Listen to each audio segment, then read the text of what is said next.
This video is sponsored by Call of War. Sign up using the link in the description box below to secure 13,000 gold and 1 month of premium. Alright guys, Dipolix here again, welcome back everybody. This is my Call of War Master Rivals summary, a game where I, Karmakut, and Jackiefish went head to head in a massive 100 player game. My viewers and I were assigned to Europe, the hardest starting continent in the game, but I was fortunate enough to find out that players loyal to me had also selected the other European countries, so we were off to a pretty solid start anyway. Playing as Sweden, my first targets were naturally Norway and Denmark, but it's also worth mentioning that I decided to go for a fully mechanized army and spent no money on researching better infantry or static weapons. All my money simply went towards the production of oil and steel, something I'd have plenty of soon enough. I wouldn't need a big army early on either, so waiting for day 4 in order to research medium armor was no problem. I'd also later acquire self-propelled artillery and anti-air to go with the medium armor. The other coalition members were Finland, Germany, Poland, and Romania, and the minor AI nations of Europe were quickly conquered and divided. It was now time to look east and west. Finland, Poland, and Romania made ready to advance east before the less organized nations of Arkhangelsk, Russia, and Ukraine could see what was happening. Spain, Italy, and France turned out to be friends, so we later disbanded our coalition, allowing us to form a greater European alliance. Germany had begun invading Italy, and the Blitz on the Eastern Front was underway. Things were actually looking pretty good. A great victory in the East was now in sight. Meanwhile, I focused on building my industry and improving my technology. I also sent out a few brigades of infantry to Iceland. I didn't want any external powers to have a footing so close to Europe. As it turned out, Brazil had already made it there, and back home, a new enemy appeared, Volga Perm. At this stage, Germany and I made plans to invade Britain in order to prevent America using the island as a staging point. I also had intel suggesting Britain was loyal to Jackie, something we definitely had to take into account. Back on Iceland, my infantry was about to engage Brazilian recon units in Höfen. Quebec had now landed in the north of Iceland, so I decided to withdraw my troops in favor of focusing on the invasion of Britain. 9 mixed brigades took part in the invasion of Scotland, facing little to no resistance. Germany, on the other hand, had encountered some enemy light units in the south. We were now more or less in complete domination of Europe, and our most logical path of expansion was further east. Romania had started sending out convoys of transport ships carrying vital units all over the world. Some were heading down the Suez Canal, and some were soon entering the Atlantic on their way to Nova Scotia. This would prove to have an effect on our war effort later on. The British Isles were soon under Swedish and German control. British ground forces were overseas on other missions, thus leaving their home undefended. The war on Volga Perm had begun. Polish and Finnish troops were striking from the west, while other enemies of Volga Perm were attacking from the east. In Sweden, my first fully mechanized divisions were starting to form, and a split German and Polish naval blockade was starting to form outside the British Isles. The Middle East and Africa had yet to show their true colors, but Africa seemed to be aligned to our viewer faction. The advance on the Eastern Front had slowed down. Units were awaiting upgrades and reinforcements, Spain and Germany were sending troops to the front, and my armored divisions were moving north, through Finland. This army, and more soon to come, could win this war, and were at this stage of the game presumably unchallenged. Both sides were now gathering their strength in preparation for the next stage of the war. Brigades, divisions, corps, and armies were at the ready to strike, and my Swedish troops would initiate the full frontal assault by a northern incursion. The attack had begun, and further south, all of Africa had now joined us in the war against the East. Saudi Arabia and Iraq were fighting a separate war against Syria and Persia, but it was unclear whose side they were on in the greater war. But not for long. Saudi Arabia turned out to be an ally of Jackie and surprise attacked African forces moving through his lands. However, we had our own little trick up our sleeve. Sichuan, located in the heart of the enemy territory, was just days from attacking his soon-to-be former allies. This would be a suicidal move by all means, but a helpful one nonetheless. Our war against Volga Perm was going very well, and our troops made gains all over the front. Unfortunately though, Jackie and his allies had decided to ally Volga Perm instead of defeating him, realizing they would have a much better chance against us with him on their side instead. Armies from the Far East had now made it to the front, putting a slight halt to our advance. Africa was fighting Saudi and Iraqi troops in Suez, and there were now battles raging all over the front, from north to south. In the north, things were looking pretty good. My Swedish armor defeated any resistance they encountered with ease, while Finnish and German troops were making steady gains in the center. Unfortunately, Poland had received most of the eastern units and felt the pressure. Romania, that for most part had been chasing riches overseas, was now the weakest chain in the link.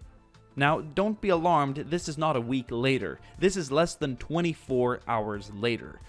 Romania not only failed to withstand the attack of mediocre Saudi and Iraqi forces, but also completely cracked under pressure, turning on us. Germany and Poland now had to focus on holding the Balkans, while Finland and I had to seize our advances in the north and swing down south to outflank the enemy and save our homeland.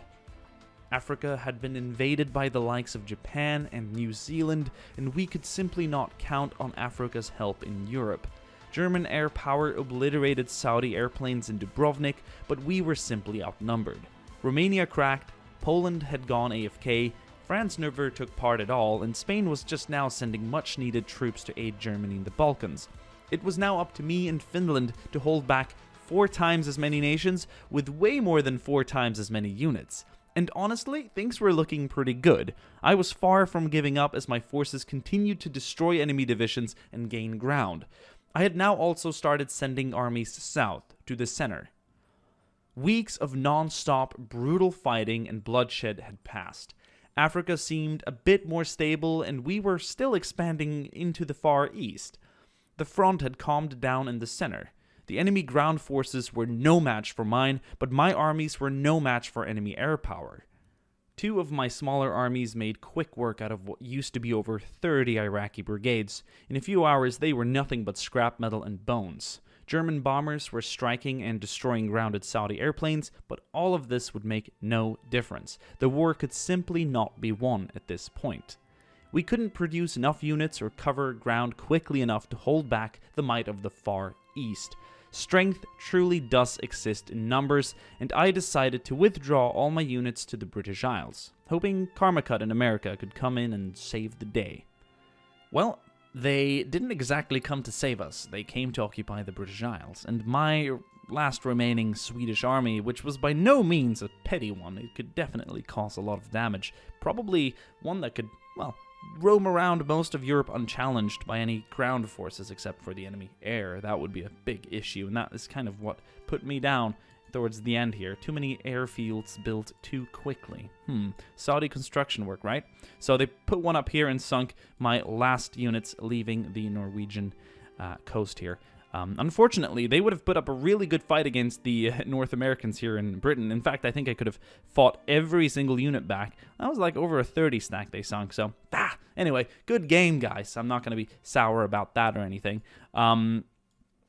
Good game to my allies. We were few, but we put up a good fight. GG to Jackie and his entourage. I reckon there's about 7 or 8 of them in total. In fact, I think more closely to 7. Karmakut and his boys are plentier but weaker. I'm not sure that's a good thing. So we might see a few of these guys eat each other in favor of growing stronger and thus being able to do more. I get a feeling that fewer stronger nations is better against smaller but plentier nations, if that makes sense. You kind of want a coalition of 5 behemoths instead of being 10 half-sized countries, you know? Yeah. But GG to everyone involved. That was a really good fight. The fighting here on the Eastern Front was just insane. Towards the end there, or for the greater part of the fight, there were 3 of us versus 7 of them. I was fighting Iraqi troops, Saudi troops, Korean troops, Chinese troops, Manchukuan troops. I wasn't quite fighting Japanese or New Zealand troops. They were busy down here in Africa, but still, great fight. I'm surprised we held out for that long. I think that Jackie is going to pull this home. No spoiler alert or anything like that, but I urged the Americans to help us. I said, come in and save us. Like land up here and fight your way in. You have enough power to do so, but they kind of didn't, and I think they've sealed their own fate now by not joining us in the fight against Asia. Of course, that would have put me up against the Americas later on, but that would have been a more even fight to fight the rest of Europe from an American perspective. So I think they've chosen the wrong card. But if you guys want to see the rest of this game, check out the two YouTube channels, or the two other YouTubers' channels. They will most likely, or definitely actually, upload an update video sooner or later summarizing the game. But that is it. I don't feel bad about saying we lost. It was an amazing game, some of the best battles I've ever had. It was just a struggle back and forth until we were eventually outnumbered. I really enjoyed going with a fully mechanized army, so mobile and swift, and everything I encountered, even if we were like outnumbered by 10-15 brigades, I destroyed them. I smashed everything. Guys, thank you for watching this video. Stay tuned for some more Call of War content. In the next one, I think I'm going to summarize like 1 year of Call of War games, or I might just do like a summary game of a 30-day Homefront game, where perhaps I just spectate all the other players. I'm not sure, but you'll see soon enough. Stay tuned for other videos, and I'll see you guys soon again. Ciao!